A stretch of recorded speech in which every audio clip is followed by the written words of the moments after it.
Hello, y'all. I'm back again for another video. And this video is going to be about the best position that you need to be in the United States. And it will make a lot of people angry, but also it's a position you can be in living in the United States, and you can create that for yourself. So, the police, so in the United States, even just calling the police and hoping that you get good officers and logical thinking officers that respond. You want to be in this position in the United States, and you want to be among the protected. So, in the United States of America, being in the protected class, and being in the protected class does not necessarily mean being in the financially rich class, okay? Um, of course, there's funding that goes into our policing resources and our policing stations and law enforcement. Of course, there's funding that we give through paying our taxes, right? So,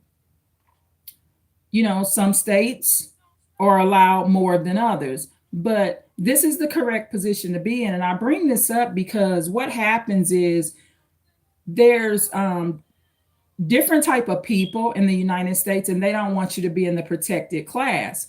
So I'm gonna give one example. I did a live yesterday, and we were talking about Isaiah's biological father.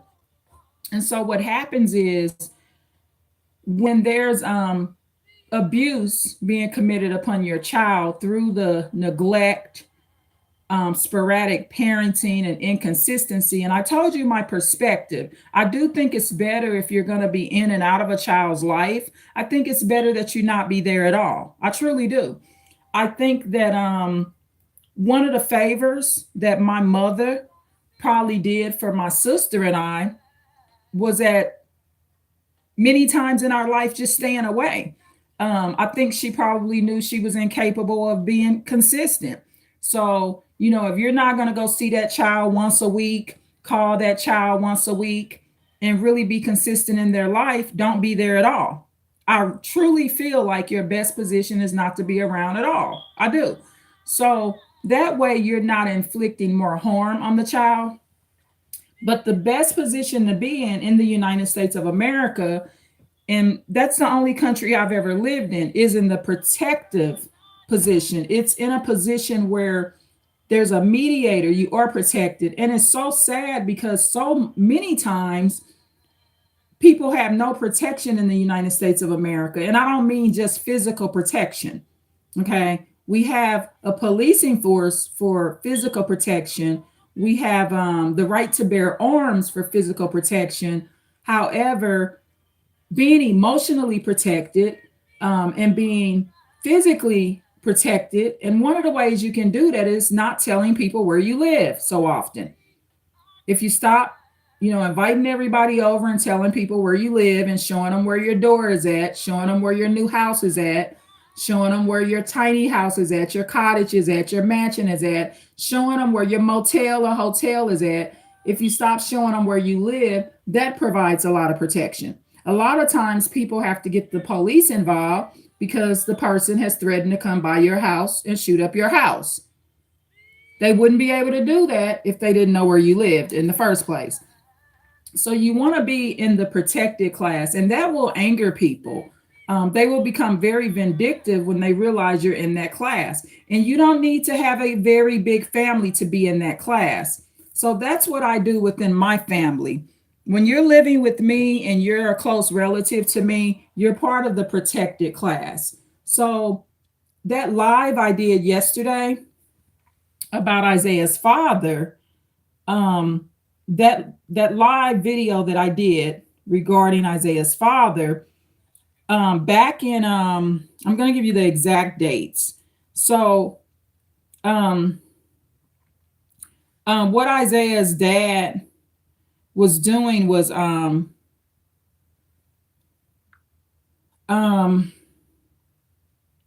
what Isaiah's father was doing was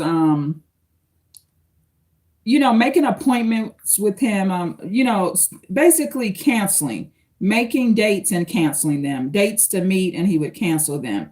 So back in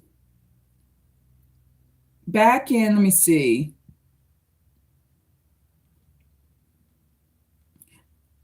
November 2nd, 2025 is when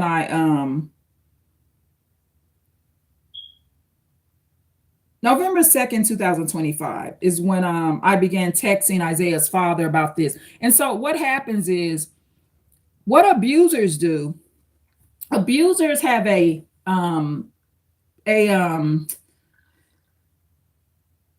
craving.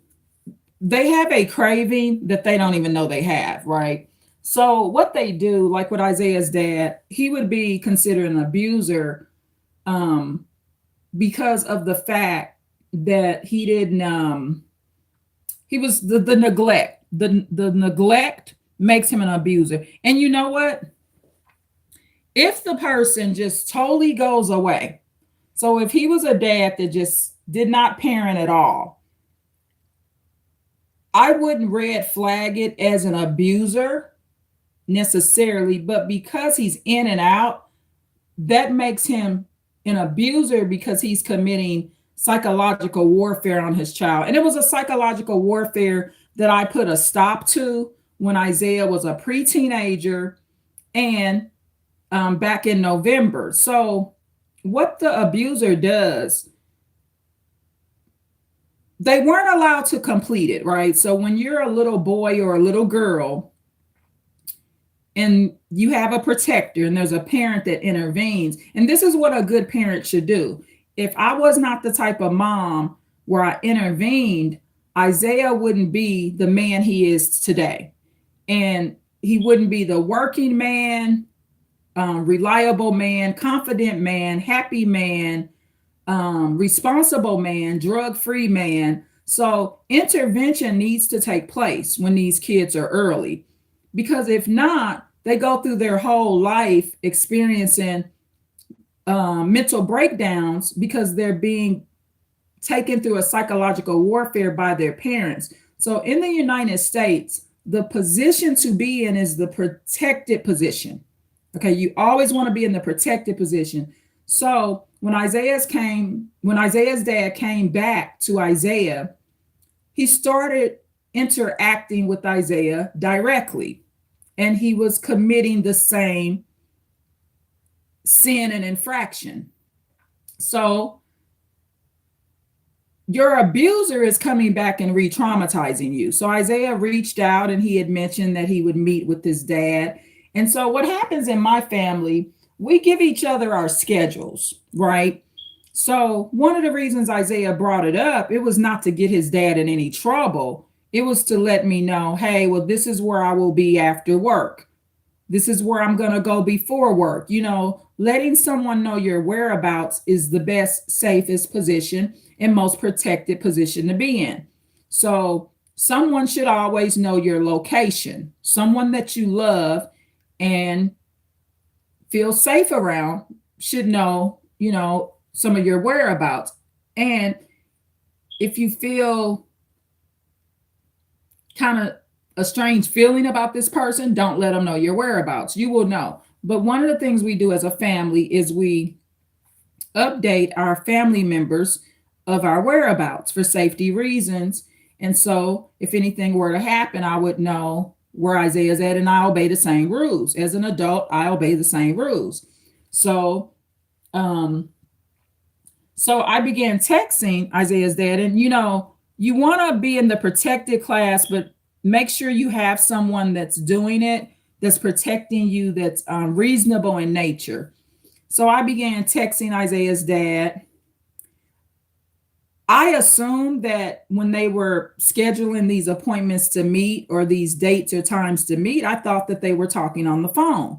Come to find out they weren't. So I intervened back in November 2025, you know, just to touch bases with Isaiah's dad to find out what was going on. Daniel and I didn't really we didn't believe Jason's story. Big Jason, we didn't believe his story. He said his car broke down. Daniel and I we were quite suspicious of that, you know. And see, what happens is it's kind of like that Colin Wolf thing, right? Thank you so much for the like. It's like that Colin Wolf, like, see, if you've been the type of person, you've been like on and off, you're sporadic, you're known to be inconsistent, and then years it went by, people don't know really whether to believe you. You know, it could be true that your car broke down.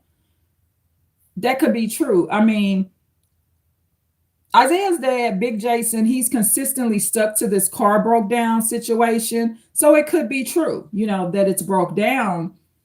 But I intervened and played like a mediator. And what this does, having this type of protection, it prevents Isaiah from getting into it with his dad, right? Because the last thing you want to do is get into it with your father, not even knowing he's like a schizophrenic, covert narcissist, armed. You know, it's a lot of things that could be going on behind the scenes that you don't even know about your father anymore. So what you don't want to do is piss someone off because you confront them out of emotion. So the moral of the story is, no matter what your age is, if your parent is doing something to you and you're 40 years old, your protectors, you could have an uncle, an auntie that says something to your parent. You know, having someone intervene on your behalf, it's nothing wrong with it, right? And it actually gives an opportunity for both parties to think. You could have a sister that does it for you. You know, your sister makes your call and she intervenes. It allows both parties to put some thought process in something and maybe decide they don't want to be bothered with it anyway. So what Isaiah's dad did, he stopped making these dates with Isaiah. And because I told Isaiah's dad, you know, fine with the cancellations, because what he was doing was re-traumatizing Isaiah. So basically what Isaiah already went through at 11 or 12 years old, the father comes back and he thinks he can go directly to Isaiah now because Isaiah is no longer a youth or teenager. So what the dad does is he goes, this is what the abuser is saying. This is their subconscious. The abuser is saying, it's safe now to re-abuse because the protector has been removed. So now I can directly abuse my son. That's what's going on in the abuser's subconscious. Because in the abuser's subconscious mind, they crave the abuse. It's something that they miss doing, and it's something that they like doing because it's no empathy there. It's something that they don't mind doing. So especially when you're dealing with an abuser, with Isaiah's dad, Big Jason, he doesn't have a lot of narcissistic supply. So he's an abuser that struggles with maintaining supply because he's an aging narcissist. He's much older than me. He's an aging narcissist that can't keep a wife, can't keep a woman, and he just sits in alone, very sick in his apartment most of the time. He sits alone. And when they sit alone, those aging narcissists, they sit alone, they get angry, they get mad, they struggle to find things to do. Some of the things they would like to do, they're too sick to do it. They're too silly and they're too stupid to stop taking some of the medications. Some of the medications are actually making them sick, not the illnesses itself. But the aging narcissist has no brain, right? The doctor says, take those 8 pills a day. They do it. They don't even test the pills or figure out, well, this one's making me sick. This pill is harming me more than it's helping me. An aging narcissist will not keep a health journal. An aging narcissist won't work out. They won't exercise. They won't go to church. They won't pray. An aging narcissist, they're going to continue to do the same bad, toxic stuff that they've been doing their entire life. But they will struggle to get the supply. So what happens with the aging narcissist, it comes back in their subconscious. So his subconscious tells him to reoffend and contact Isaiah to harm him. I have him alone now. What I used to do when he was 11 or 12, I could do it now. I told Isaiah's dad that used to stress Isaiah out. But hey, he's a man now, so he must can handle it, right? Since he's a man, he can handle my stress. The aging narcissist, the covert aging narcissist, he has no empathy for his son. He's jealous of his son. His nature is jealous of his son. And he's angry with us. The aging narcissist, they're angry with your mother. Like I said on the video yesterday, the man is asking me, why didn't I stay with him? What an insane question. That's a shame that I've been away from Isaiah's dad for decades and decades, and he don't know why I'm not with him. I told him. I started telling him my issues with him when him and I were living together. He don't remember. They don't remember why you left him. They don't. They forget all of that. I would know why I'm not with somebody, but an aging narcissist, they forget that, they don't know. There's no accountability. They don't remember. Okay. And I don't give them all the answers. I kept my answer very brief, and I don't give them all the answers. Like I said, I would do a separate video on that. So,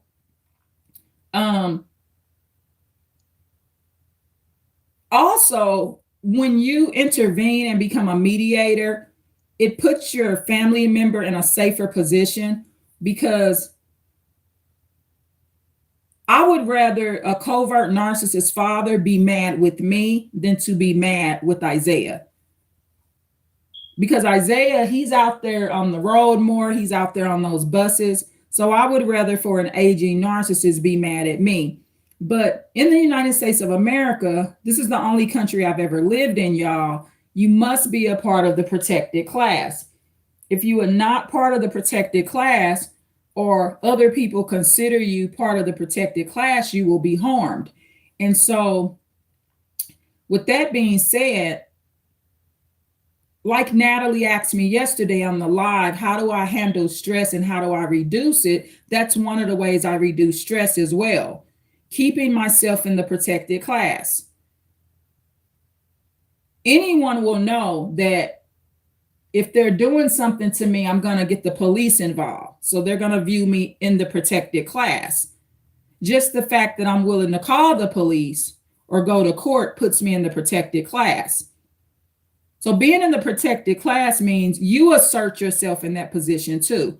To elaborate more on Natalie's question, because I loved her question yesterday on the live, how do I handle the stress, or how do I handle this stress? One of the ways I handle stress is I don't proceed forward. I already pretty much know what narcissists are going to do. So I'm going to use this as an example. The example where I explained to y'all where my estranged daughter came back in my life last year, right? Through Messenger. So she hides behind that Messenger and those DMs, and she hides behind that in another country with her husband and her new baby. That's her hideout. She puts herself in the protected class. So she had mentioned that she didn't want to, she just wanted me to talk to her through a video chat. She didn't want my sons being involved, which would be her brothers. But one of the ways I stop stress, so going back to elaborate more on Natalie's question yesterday about the stress issue, one of the ways that I reduce stress and I stop stress in my life is I already know what their next move gonna be. So, okay, for example, with a video chat with my estranged daughter that's in Australia, for one, she's already coming at me like a narcissist. For one, she's trying to dictate rules. She's dictating rules. I mean, inappropriate rules, right? Inappropriate boundaries. And I will remember all the years that my sons wanted to be around their sister. So what I do, I'm always on the kinder people side, right? So for my sons, they weren't raised to dislike their sister or any of their sisters. So my sons, they wanted a relationship. So when an estranged relative comes back and they're, well, I don't really want to talk to them, what kind of person would want to meet their brothers? So one of the ways I reduce stress is I already know their next move. So I know when first of all, that's a narcissist talking to me. My estranged daughter, she would meet the criteria of a narcissist for sure, just because of the child custody battle. That alone can create her narcissism. Okay. Remember, you aren't born that way. So one of the ways I reduce stress is not proceeding forward. Not now, in that case, in the incident yesterday, I explained that I reduce stress through communication. Sometimes I reduce it by not communicating. Okay. So I discontinued the communication. I'm not going to tell my estranged daughter that no, that won't work because you won't talk to your brothers. Also, I reduce stress by not proceeding in the situation because I know this. I know the narcissist move they're going to make. And what narcissists are famous for is telling you to do something that they don't do. So, okay, say we do this deal where she don't want to communicate with my sons. Like I mentioned, now I'm on a video chat feeling like I got to hide my family out. Right? I'm on a video chat feeling like I have to hide my family out. It's very inappropriate. So I know this. If I would have entered into that situation, because for one, remember, I said in the United States, you need to be part of the protected class. So when you go into an agreement with the narcissist like that, even if it's your estranged daughter or son, once you agree that, okay, it's fine, you don't want to talk to your brothers, it's fine. And one of the ways I reduce stress is understanding that I'm not going to get promoted with them. And this is why I'm not going to get promoted. I don't want the promotion. I should not be interacting with someone that doesn't want to speak to my sons that's in the house. Sons that she claimed she loved. She claims she loved one of them and miss them. So why wouldn't you want to talk to them? Because she don't love them and miss them. That's why.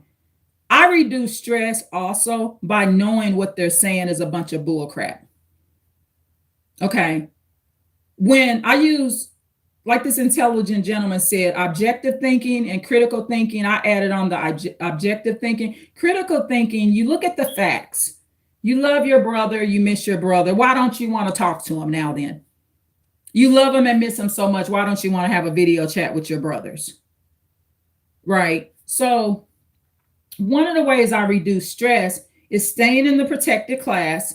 And staying in the protected class in the United States of America means I protect me too. I make a choice, or I make choices that put me in the best protected position there is to be. So I don't proceed forward. And in some cases, I don't give answers. So one of the ways I reduce stress is knowing and having foresight and being very, because I'm clairvoyant, I'm very predictable. I can predict, I can pretty much predict what that narcissist is going to do.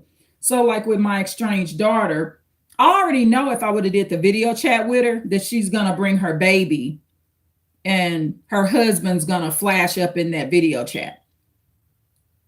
And that is what's going to elevate my stress level, because I'm going to get pissed off like, wow, she says that she doesn't want to be bothered with her brothers. But now this girl got her baby and her husband flashing up on her video chat, because that's the way she would have tried to show her superiority over me. Because remember, with narcissists, they're telling you what not to do. Narcissists are good with this. They're hypocrites. They're telling you what not to do while they go do it. So that's one of the ways I reduce stress right there.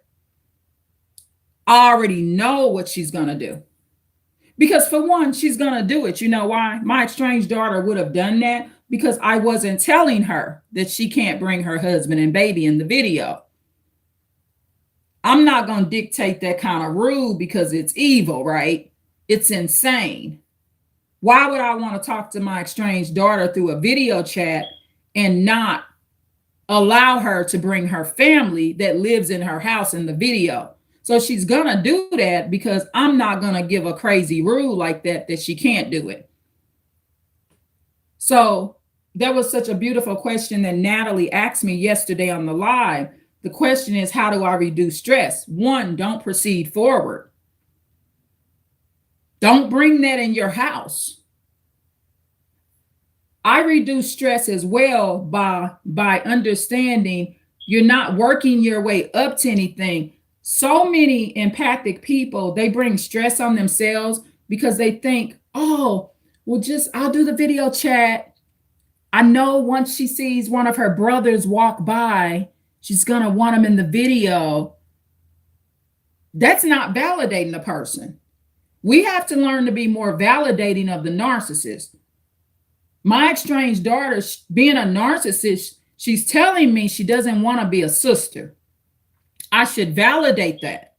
I should validate that, but not accept it. You can validate their emotion, validate what they want to do. Give them their life, y'all. Give them what they want. It reduces stress. Giving them what they want. She doesn't want to be a sister.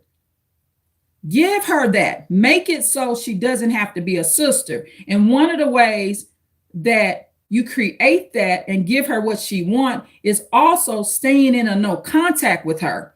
I'm giving her more of what she wants when I stay away. I'm too beautiful of a person, and my sons is too beautiful of a person to tolerate it. And this is what you don't know when you're being abused.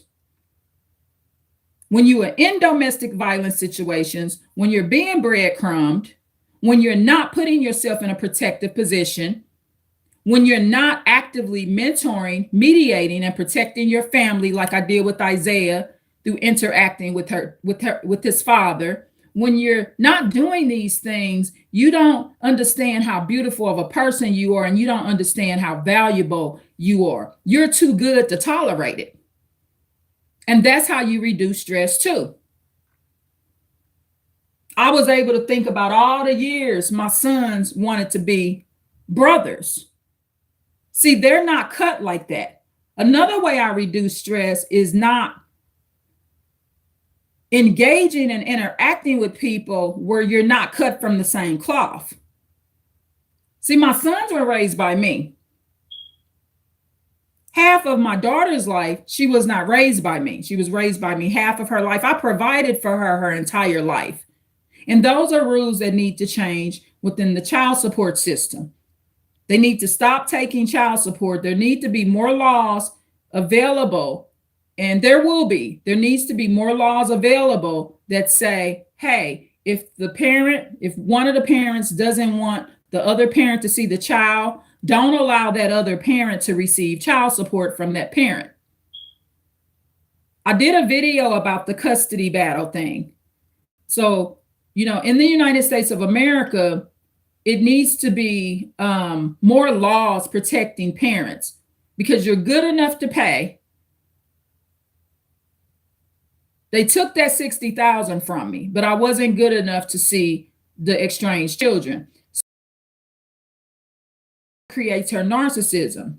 And once the narcissism is settled in and been created, it's nothing you can do about it, unless my estranged daughter was to go through extensive therapy.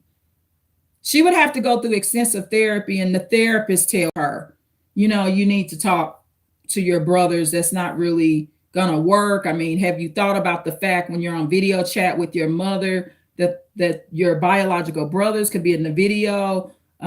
Maybe it's a good idea just accept them all. It may be a happier time, but that's one of the ways I avoid stress, and I protect myself from stress. So that was Natalie's question yesterday on the video, on the live. And so a major way, I stayed calm. I didn't cuss. The Lord allowed her to come back so I could tell her how I really feel about her. I sure did. I told her exactly how I feel. The Lord is allowing you to clear your your mind of this. Make it over. So one of the ways, major ways, again, that I avoid stress and I handle stress is by not making it more stressful. I've interacted with enough narcissists. I already know what their next move gonna be. I already knew that if I dealt with my estranged daughter, that rule that she was setting for me, she didn't want to. Basically, she just wants me on video chat. That puts me in isolation, y'all. One of the ways I make it not stressful is I stop it right at the beginning. I said, no, I interacted with a few people, a couple of people, okay, or several people. I basically told what was going on. I had 2 to 3 days of anxiety attacks. Once I went back into my no contact with my estranged daughter, the anxiety attacks that I was having for those 2 or 3 days cleared up. These people can drive you crazy, y'all. That's why we have so many people in nursing homes, is because they have breakdowns.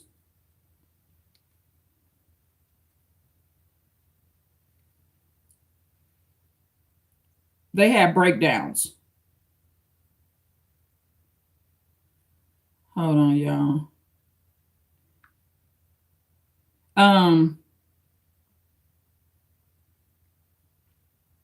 Hold on. Hold on, y'all. Why is it not working? Hello?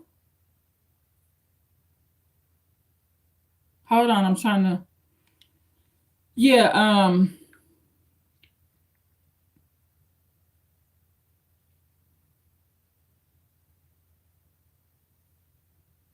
hold on 1 second, y'all. This is Daniel.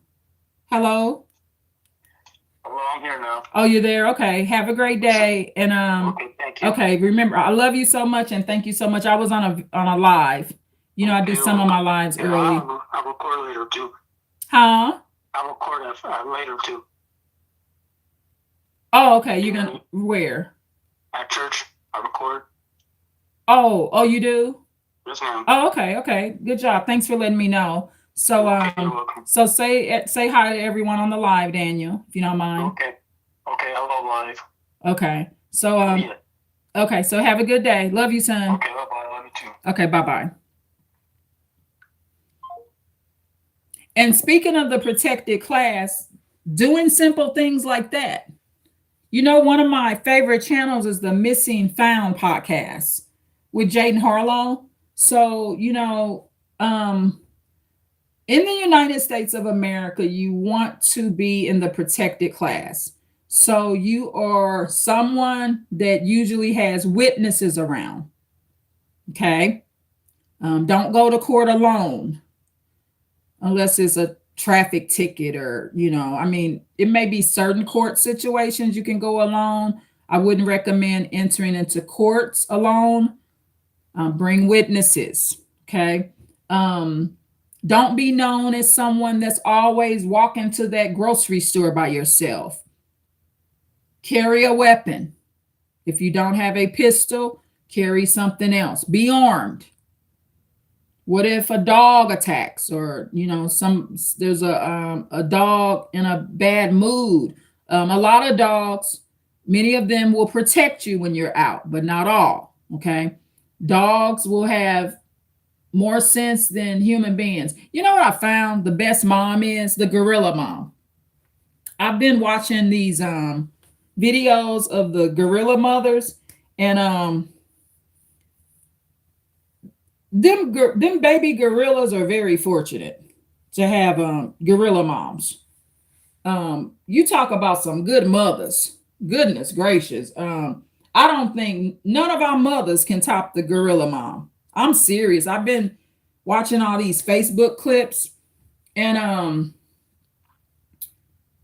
they're both respecting one another. The babies, the gorilla mom kids and her, they just all one big happy family, y'all. I mean, it just is. But we're not gorillas. We're human beings. So it just won't work out the same. So I love that question Natalie asked me yesterday on the live. So I just remain calm. What I do, me, I'm very validating of narcissists. A lot of people won't validate narcissists. Like with my estranged daughter in Australia, some people may say, "Oh, well, just do the live. She'll want to talk to her brothers. Give us some time." See, you're not validating the narcissist when you do that. You're gaslighting them. They're human beings. They're telling you what they're uncomfortable with. Narcissists or not, let them live a life. So, what I do with these people and the way I reduce my stress is give them what they want. Now, the narcissist, when you do give them exactly what they want, if they are a narcissist, there will be some suffering that will go on. Because, see, the difference is I'm empathic. I know what I want. I use more critical thinking. Like an intelligent gentleman said, we're using more critical thinking. So we're more aware and using the right thinking. The narcissist is not using that. Okay. So they're hold on one second, y'all, while I go get the charger. Goodness gracious. Hold on.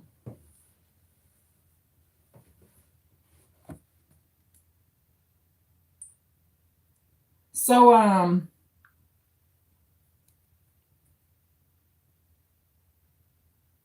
stress comes when you proceed forward and you go forward in a situation because when you don't validate people and what they want to do, you know what you're doing too. You're being controlling.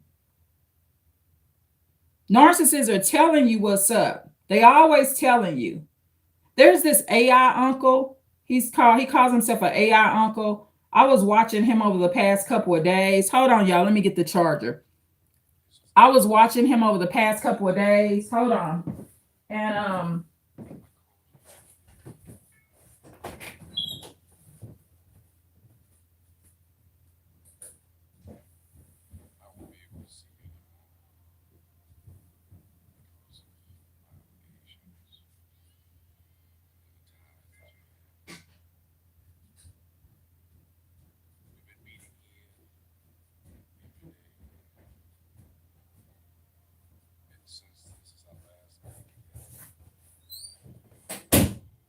hold on, y'all. I got this charger. So I was watching the AI uncle over the past couple of days. And he's a AI, that artificial intelligence, but he's giving advice on like players and how to protect yourself and stuff. So hold on, y'all. I got this on the charger. Make sure it's charging. Sorry about that, y'all. Um, doing lives. Um, Yesterday I was like on a almost a 3 hour live. So it's tiresome, y'all. It's a job. It is a job, and it can be draining. You have to have a lot of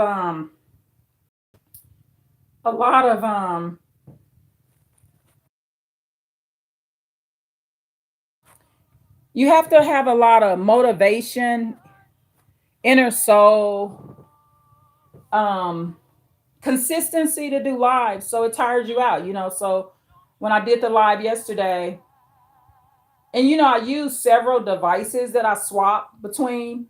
But one of the ways I control my internet time, explain to y'all how I control not doing too much internet time. Some people they upload 15 lives a day. I mean, you could do it, but it could lower your views. Sometimes I know some of my favorite YouTubers, they do a lot of lives a day. And so there's so many that I kind of get off track with watching them, but I need to get better with that. But I can't watch all of somebody else's lives because I'm doing my own. So there's that part there where because you do lives, you can't watch lives as often. So I will watch less lives, but I still watch my lives. And sometimes I'll just do it as a reaction. But um, I'm doing very good at reducing stress, and I loved how Natalie asked that question yesterday because she sees that things constantly come my way, but I handle it. I minimize the time it lasts too. So, like with Isaiah's dad, he was canceling on Isaiah, taking Isaiah through emotional trauma, re traumatizing him emotionally all over again. He did that to Isaiah for a good month. November 2025, I come in that situation. I stopped that abuse. Yes, I did get lied on. You got to understand that's part of the risk when you are a protector. If you want to be in the protected class in the United States of America, you will be retaliated against. But it's still a better position to be in than being non protected or not protected. You won't survive in the United States of America if you don't have a policing system, people that speak on your behalf, people that love you, that stop the abuse. It's called a mediator. Some people, they have to have their therapist do it. Sometimes before restraining orders are filed, the therapist has to ask the abuser.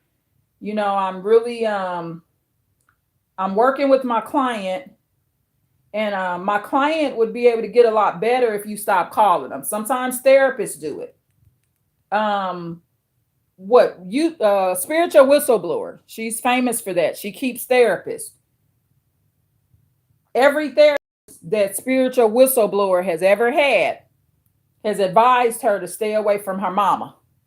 Okay, every therapist. And in spiritual whistleblower situation, see, I've been watching her videos from day one. I'm not gonna lie. At first, when I was watching spiritual whistleblower, I thought she was kind of a mean daughter. I don't think that way no more. Spiritual whistleblower does not have to be abused by her mother or her siblings. In her case, it's the best situation to be in. Now, I do think what spiritual whistleblower needs to do, and I'm not sure if she's done this, I do think that she needs to do, she may have already done it, but I haven't, from what I remember her to talk about it.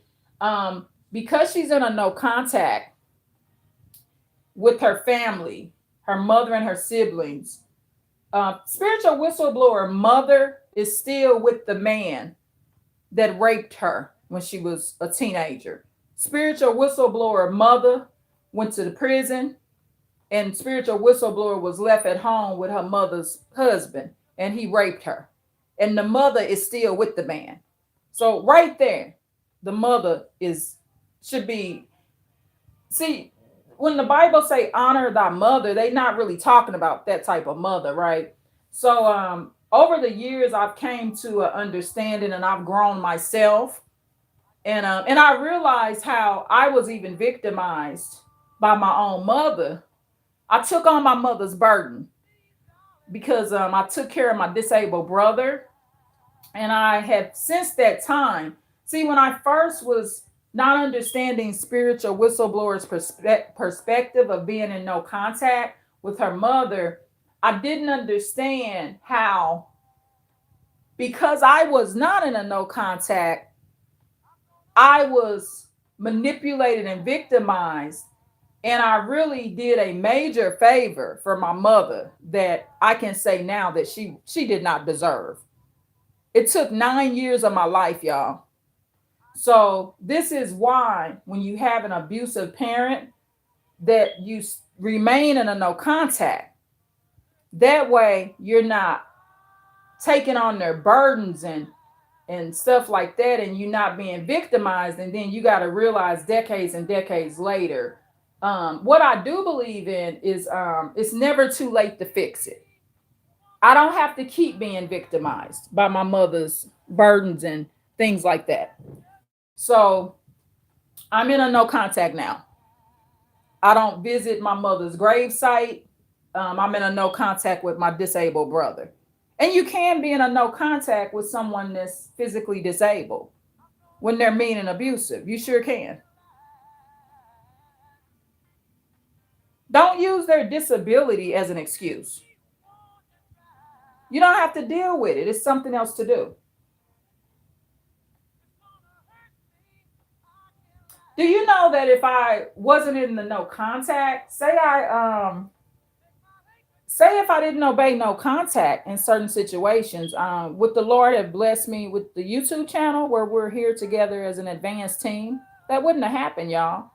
I would be busy having contact with narcissists. It doesn't help other people. See, when you're keeping contact with narcissists and you're too enmeshed with these narcissists and you're engaging with narcissists and you're not, like I said, they're going to come in your life. It came in my life through the RSVP. I did the live yesterday. They're going to show up.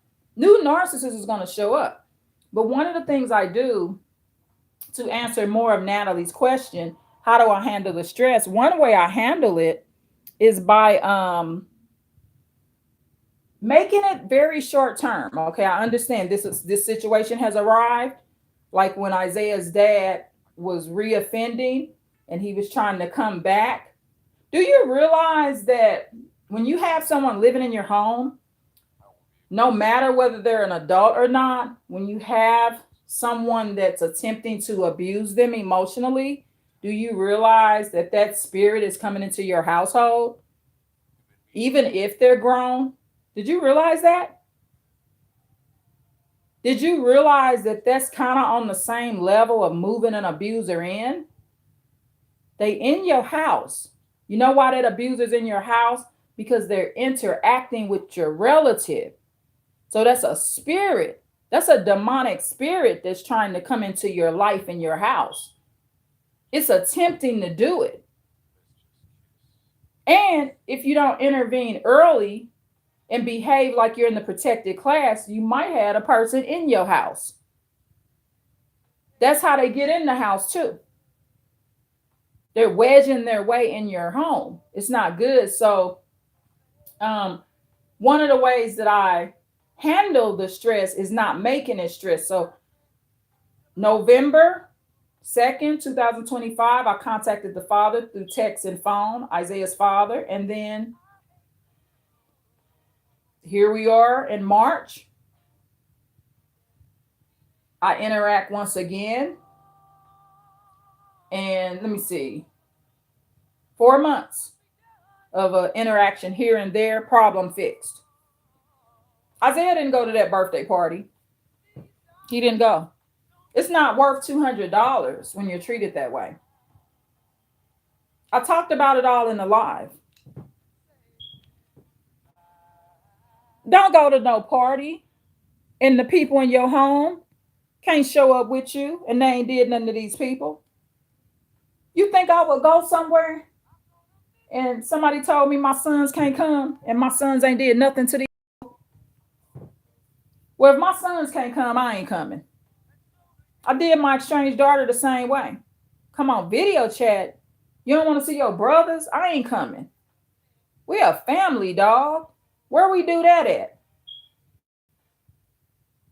I come from the era where we all show up. You seeing your whole family. What's all new stuff? I don't get it. It's not healthy. You should want to see your whole family. Especially a family that wants to be bothered with you. You blessed, like my estranged daughter, you blessed. You got, what she didn't understand is she got a mother and a brother that wanted to see her on video chat. That girl don't believe in no Lord. She don't know nothing about no blessing. You got 3 people that's in this house that want to see you on video chat.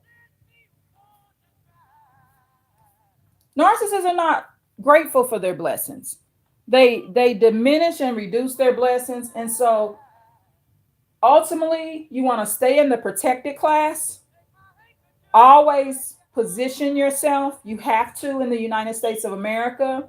One of the ways that you stay in the protected class in the United States of America is having a residence, doing the best you can to minimize or don't have criminal convictions on you, increasing your credit score, buying properties, having a place to live, increasing your income, having people mediate on your behalf. Um, be in the protected class. You can be in the protected class even if you're alone. That's why we have a police department. Meet police officers outside. We got to learn from the Sonia Macy case, right? The Sonia Macy case, we must learn from that. And that happened because the police officer was allowed in the home. The police officer, they don't need to be inside the house. You can meet a police officer at the coffee shop. Did you know when you call the police, you can have the police officer meet you at the grocery store or the coffee shop? They don't have to come to the house. You can still report the address that it happened at, but you don't want too many police calls coming up on your residential address, especially when you're renting or you're in a homeowner association environment, because they have those environments rigged where even though you're a homeowner, you still can be removed or evicted. So you're not as protected when you're under a HOA. So if you're going to buy a house, it's best to do it not under a HOA. You're more protected because you have more control, and there's less likelihood for you to be evicted. Hold on one second, y'all. Yes. Oh, you want to talk to Miss T now? Yes, I do. Okay. There she is, Miss T. Oh, Oh, hello, Miss T. oh, hey, I'm in my classroom. What's going on? Oh, Daniel has an appointment today again, and After lunch? yes. So I told him to be here like around 1, and Okay. so and I'm. What time does your first class end, Miss T? It ends at noon, so we'll just send him home at noon. Okay. So that way he has an hour to get home, and then we'll just make up the stuff on Friday or whatever. Okay. Thank you. We just wanted to show respect, and then I also want to make sure Daniel's not just skipping out, right? Oh yeah, perfect. Yeah.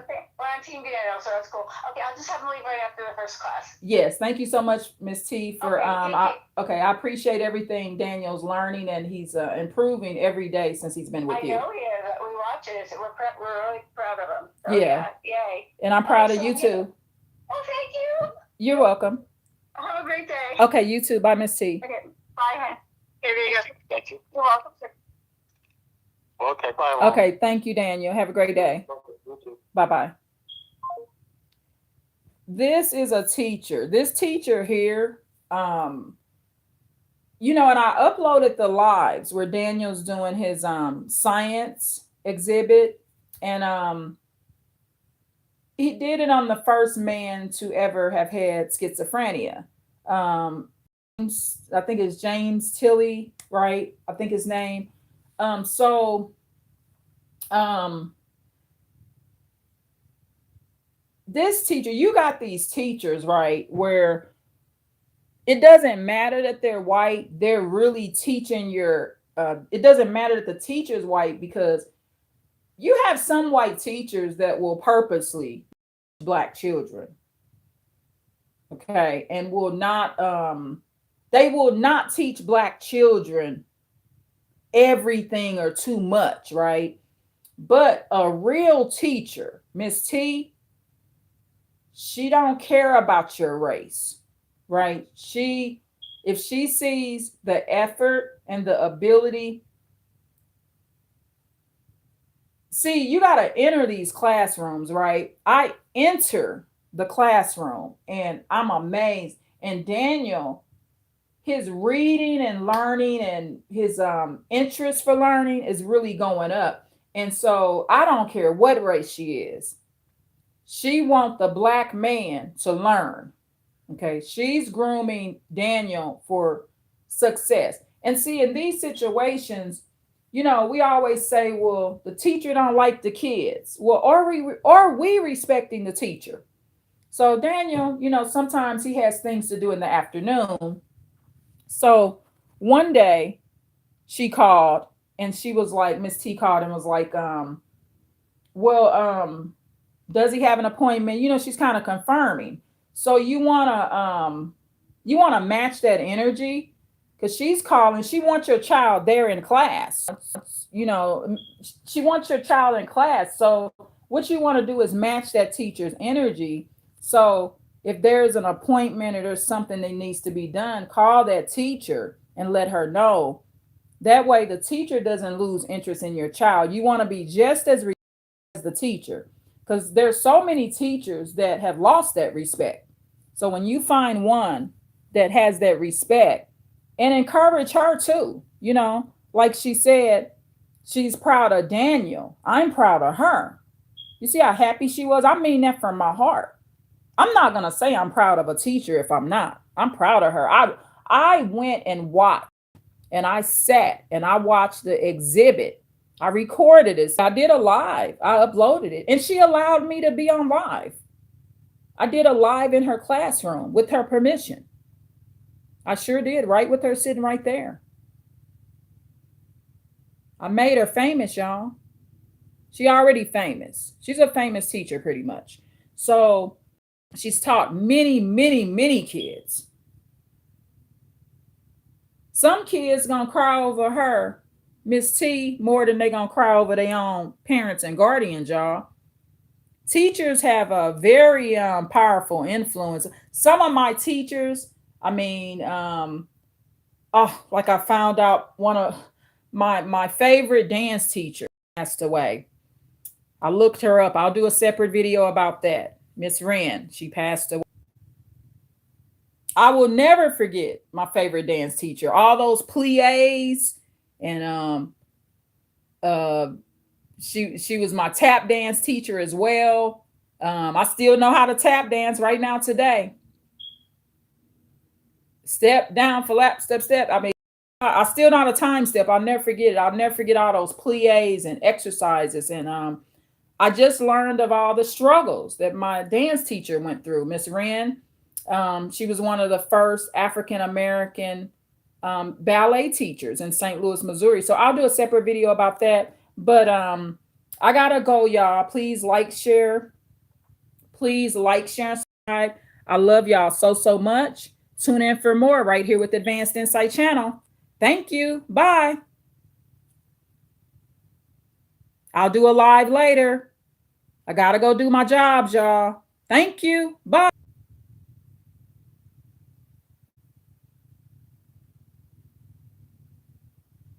Tune in for more right here. Pray for Miss T, y'all. We love this woman. Pray for Daniel. Pray that they have a successful day.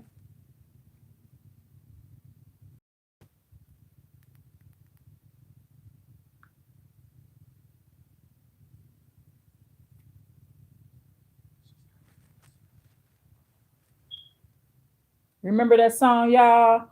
Let's just kiss and say goodbye by the Manhattans. I remember that old school song. I like old school music because of my obligations. The ties that you had. That's what the Manhattan saying. Let's just kiss and say goodbye. Please like, share, and subscribe. Tune in for more right here with the Advanced Insight Channel. Thank you. Bye. I'll do a live later, y'all. Please like, share, and subscribe.